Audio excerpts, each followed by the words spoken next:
The structure of the knee is very interesting.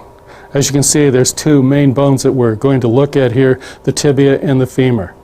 Their relationship is critical in anything that you're doing with the knee. Let's take a look right now at their facets. Right here, we've got a tibial plateau. Notice that one side is bigger than the other side. In this case, the medial side is larger than the lateral side. But when you look at the actual condyles of the femur, they're the same side. So with more space on the medial side of the tibia, you're going to have, therefore, more motion when we actually move the tibia. So when you take a step and internal rotation occurs, you're going to see greater internal rotation occur in the tibia than the femur. Now, the interesting thing about what most doctors prescribe when a knee injury occurs are the types of knee braces. And there's different knee braces out there that do different things. And probably the biggest characteristic is a knee brace typically has twin hinges that are the same size and move at the same rate. That means it doesn't allow the same rate of rotation in the tibia-femur relationship. I'm going to show you a couple of different knee braces. One, this is called the Stromgren knee support. Very flexible. It warms the knee, but as you can see, it can move, and it just offers mild support, which in some cases that's all some people need. But if you want something more substantial, you probably want to go to something like the Omni knee stabler, which has twin hinges. But notice that the twin hinges are on only one side. This goes to the outside of the knee. So the medial side of the knee, therefore, is allowed to rotate with the Omni Anderson knee stabler. And according to at least one research article, this was the 5th rated knee brace out of all of them under cadaveric studies, where they actually put it on knees and took them to failure. The other knee brace that actually mimics the motion of the knee is right here. It's called the Townsend knee support. This is one of their older models. And if you'll notice, the lateral condyle is smaller than the medial one right here.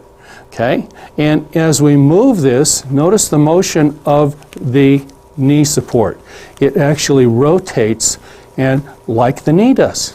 And that was a big breakthrough that Jeff Townsend made with his knee brace. One of the more modern units that he has looks like this. And of course they can heat mold these to the patient, and when you pay enough money for it, they'll put your logo on it and your team colors.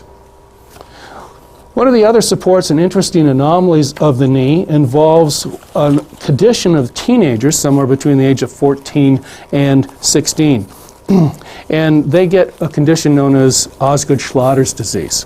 So, Osgood-Schlatters is nothing more than the anterior tibial tubercle right here having a growth plate and being pulled away some. On X-ray, all teenagers look like they have a growth plate problem, so it's only diagnostic when there's actually symptoms related with it. Instead of pulling them out of athletics, we like to put them in a knee brace that looks like this. It has a patellar hole here, and has a strap above and below, or below and above for the knee. Now inside here is a structure, and it normally comes in Velcro and attaches, so I'm going to see if I can pull it out of here for you and show you what it looks like. So it looks like this, and normally it's attached down at the bottom of the kneecap the way it comes from the factory. I suggest you tear it out of there, turn it upside down so that inside there this helps hold the kneecap from coming up, therefore taking pressure down here off of the anterior tibial tubercle and the patellar ligament. So put this horseshoe with the bottom opening toward the knee inferiorly. So you can just take that in, squeeze it in there, and place it right back into position in the upper part of the kneecap, and that will help hold it, and they can go play sports. We've had no problems with our patients with Osgood-Schlatters wearing this during athletic activity, and the child doesn't feel left out and wondering when they'll ever be able to play sports again. So those are some important aspects of knee braces that I think you should consider when you're looking at the mechanics of the knee.